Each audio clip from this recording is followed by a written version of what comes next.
Hello everyone, welcome back to ITLS Academy. Our lecture is Ecology of Microorganism as it affects the pharmaceutical industry, and this is our part 2.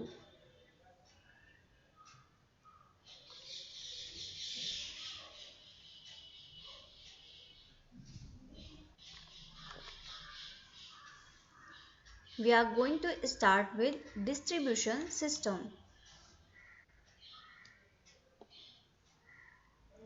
First point is, if microorganisms colonize a storage vessel, it then acts as a microbial reservoir and contaminates all water passing through it. It is therefore important that the contents of all storage vessels are tested regularly.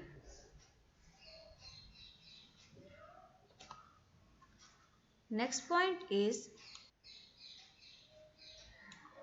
reservoirs of microorganisms may also build up in booster pumps, water meters, and unused sections of pipeline.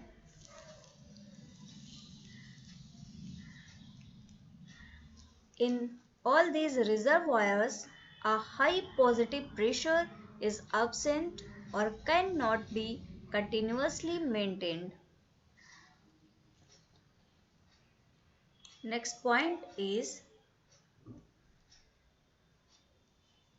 an optimum system for reducing the growth of microbial flora is one that ensures a constant recirculation of water at a positive pressure through a ring mean without dead legs. Dead legs are areas where, due to their location, are not regularly used. So that's why they are called as dead legs, and only very short branches to the take off points.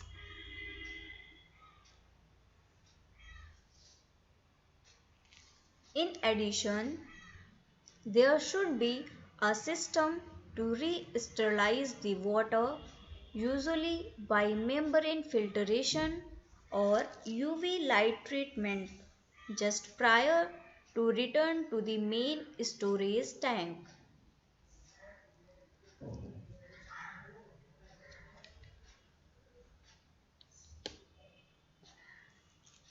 Next point is,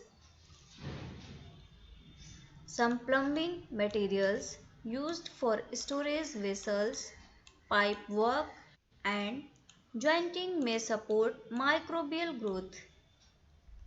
Both natural and synthetic rubbers used for washers, O-rings, and diaphragms are susceptible to contamination if not sanitized regularly.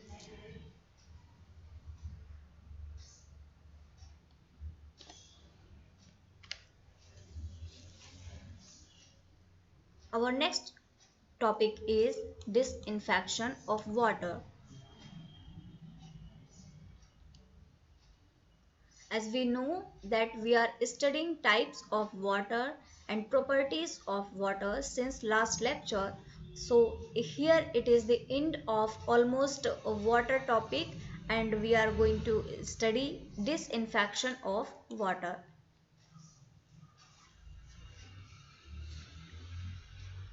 Three methods are used for treating water, namely chemicals, filtrations, or UV light. These three are most important methods in disinfection of water. Although a lot of disinfection methods for water exist, but most probably chemicals, filtrations, or UV lights are used. So let's start them one by one.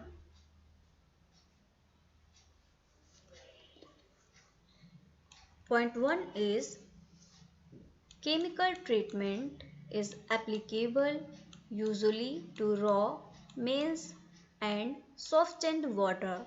Although we have studied all these types, that is raw, mains, softened water in our previous lecture. So we know about all types, but it also used to treat the storage and distribution systems of distilled and deionized water and of water produced by reverse osmosis, which we have already discussed in our previous lecture.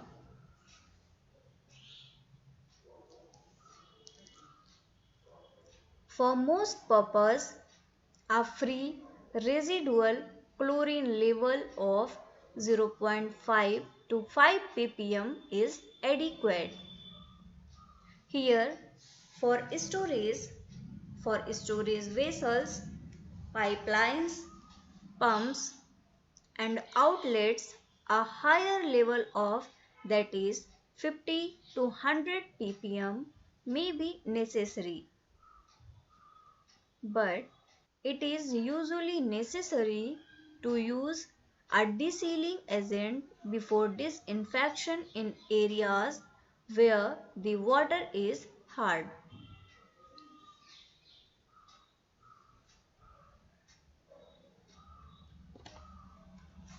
Point 2 in disinfection of water is membrane filtration is useful where the usage is moderate and a continuous circulation of water can be maintained. Thus, with the exception of that drawn off for use, the water is continually being returned to the storage tank and refiltered.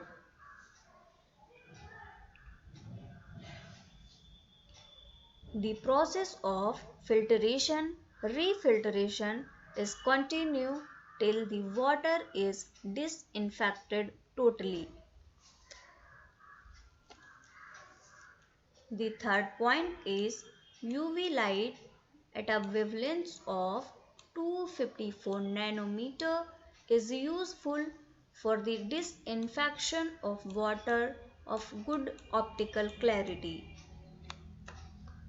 The sighting in the distribution system is important since any insanitary fittings downstream of the unit will recontaminate the water.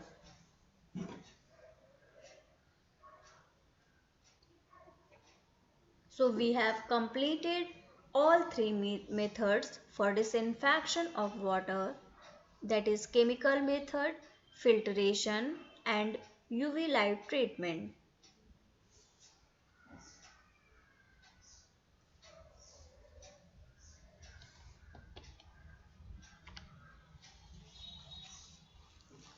So we are going to start with skin and respiratory tract flora.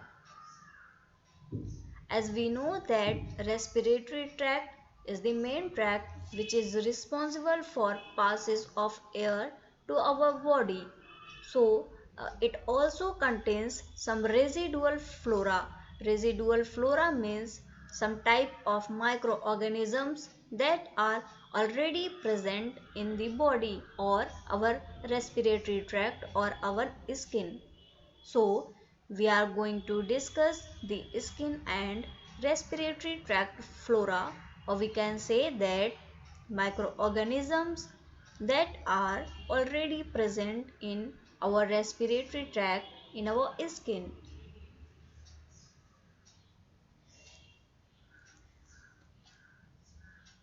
First is microbial transfer from operators. First point is microorganisms may be transferred to pharmaceutical preparations from the process operator. Although this is undesirable in the case of tablets and powders and may result in spoilage of solutions or suspensions. But in the case of parental, it may have serious consequences for the patient.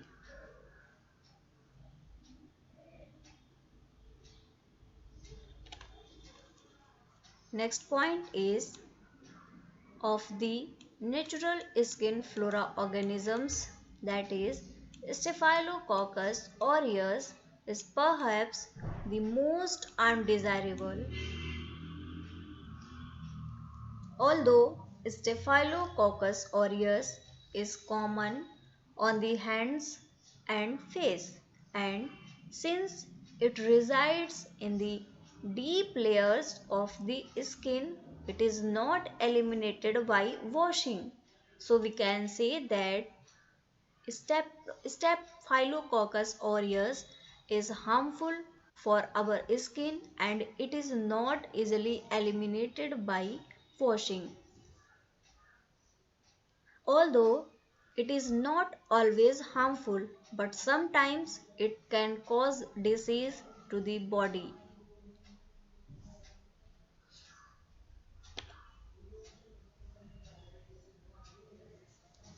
Next point is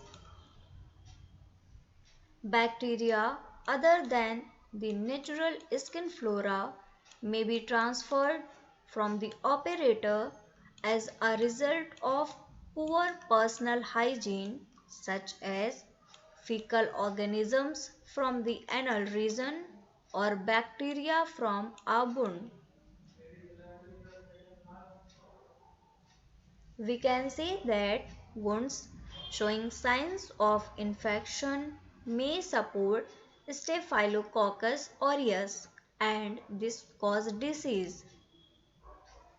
Some, some microorganisms that are also present in our body that could also show signs of infection and may support Streptococcus pyogenes, Enterococci, coliforms, Proteus species and Pseudomonas aeruginosa.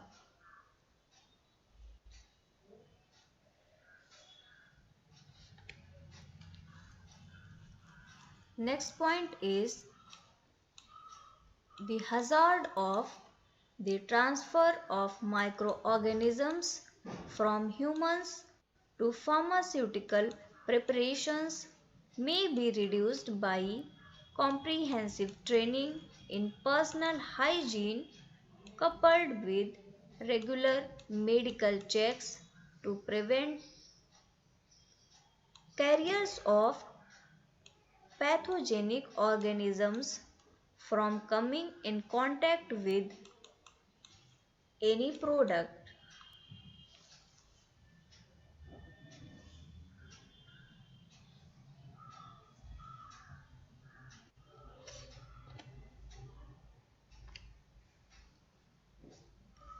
We have studied our normal or natural flora in our skin and respiratory tract.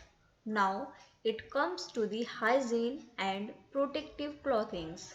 So now we are going to discuss what are the hygiene and protective clothings.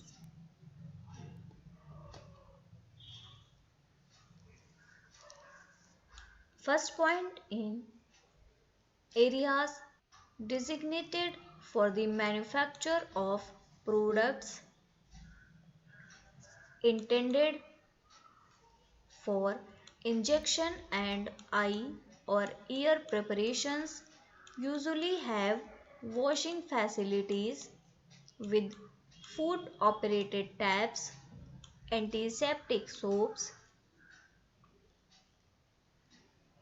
and hot air hand dryers at the entrance to the suite, which must be used by all process operators. Here we can say that For the manufacturer of such products, it is also necessary for the operators to wear sterilized clothing, including gowns, trousers, boots, hoods, face masks, and gloves.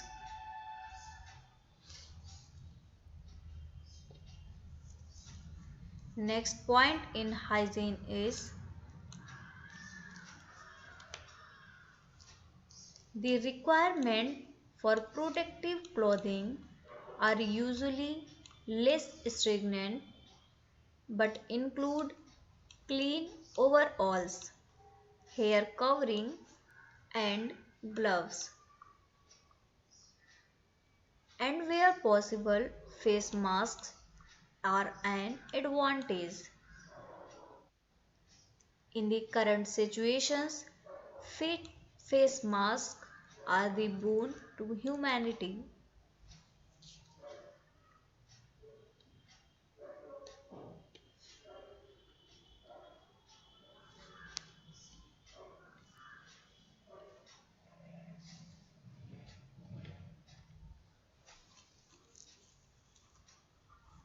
So now we are going to study raw materials. We will see what are raw materials. So we will start with our first point, that is raw materials account for a high proportion of the microorganisms introduced during the manufacture of pharmaceuticals. We can say that during the process of pharmaceutical preparation, if there is a high level of microorganisms present at that place, then it will act as raw material. And the selection of materials of a good microbiological quality aids in the control of contamination levels in both products and the environment.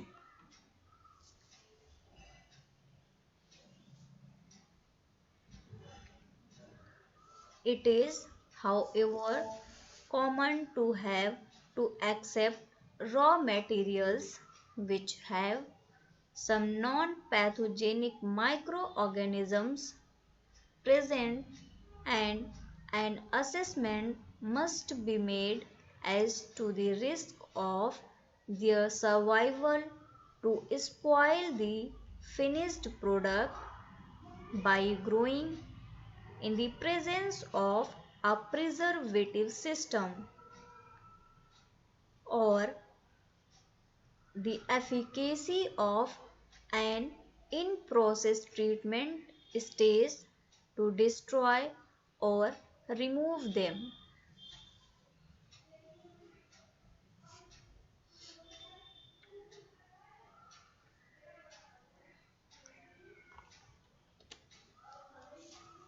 Next point is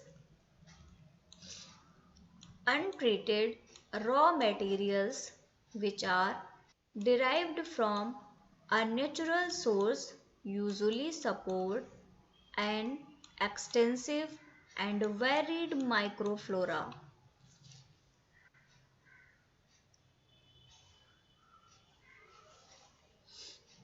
Products from animal sources such as gelatins, desiccated thyroid, pancreas, and cochineals may be contaminated with animal-borne pathogens.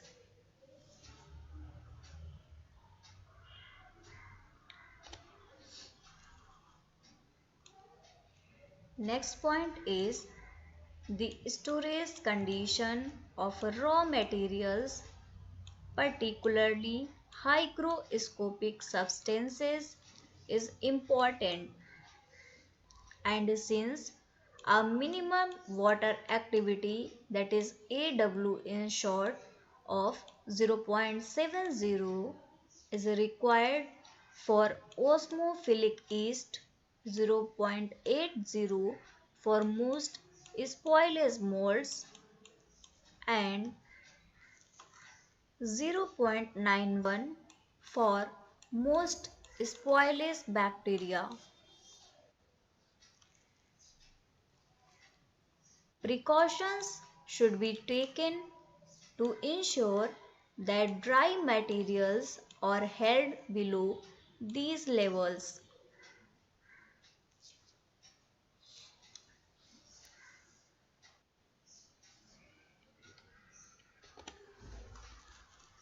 Next point is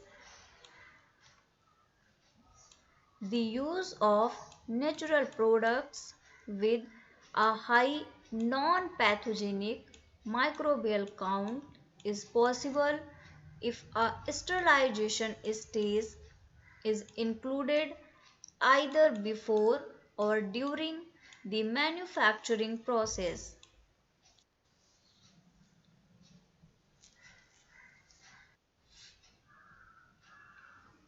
Such sterilization procedures may include heat treatment, filtration, irradiation, recrystallization from a bactericidal solvent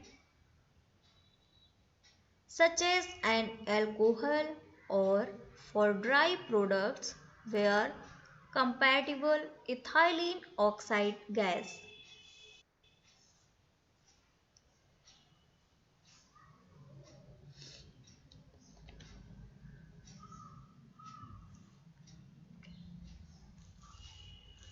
Next is our packaging. First point is packaging material has a dual role and acts both to contain the product and to prevent the entry of microorganism or moisture which may result in spoilage, and it is therefore important that the source of contamination is not the packaging itself. It must be seen before packaging the materials that the packaging material must not be contaminated, or it must not be the source of contamination. Although the microflora of packaging material is dependent upon both its composition and storage conditions.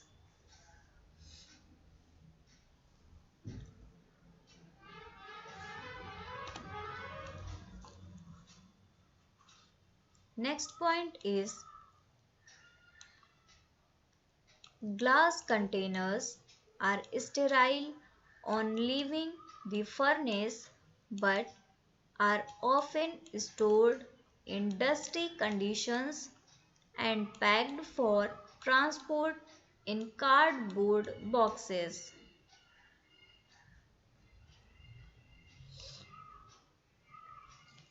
As a result, they may contain mold spores of Penicillium species, Aspergillus species, and bacteria such as Bacillus species. Sometimes it may be that glass containers packed in cardboard, and that cardboard may be contaminated, and it can cause contamination in that particular container.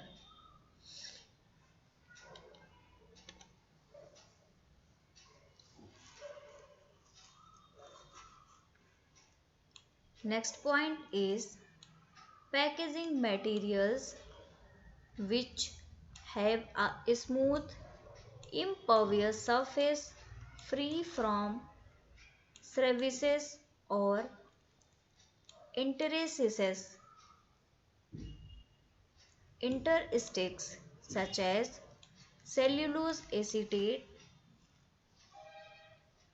polyethylene, polypropylene, polyvinyl chloride, and metal foils and laminates all have a low surface microbial count.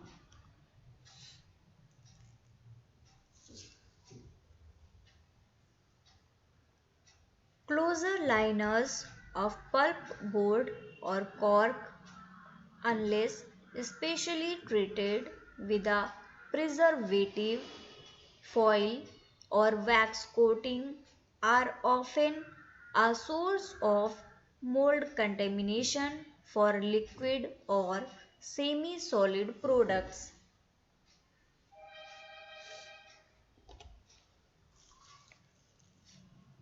Next point is, in the case of injectables and ophthalmic preparations which are manufactured aseptically but do not receive a sterilization treatment in their final container, the packaging has to be sterilized.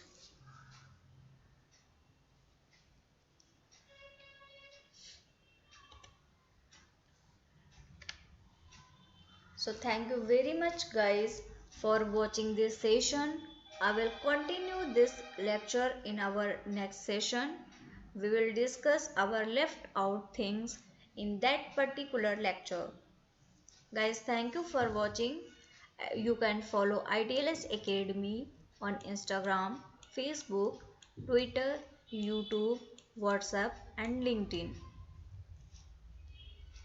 Guys, subscribe ITLS Academy on YouTube and you can get it on Google Play Store. The app of ITLS Academy is available on Google Play Store so that you can download it and you can easily access all informations of ITLS Academy.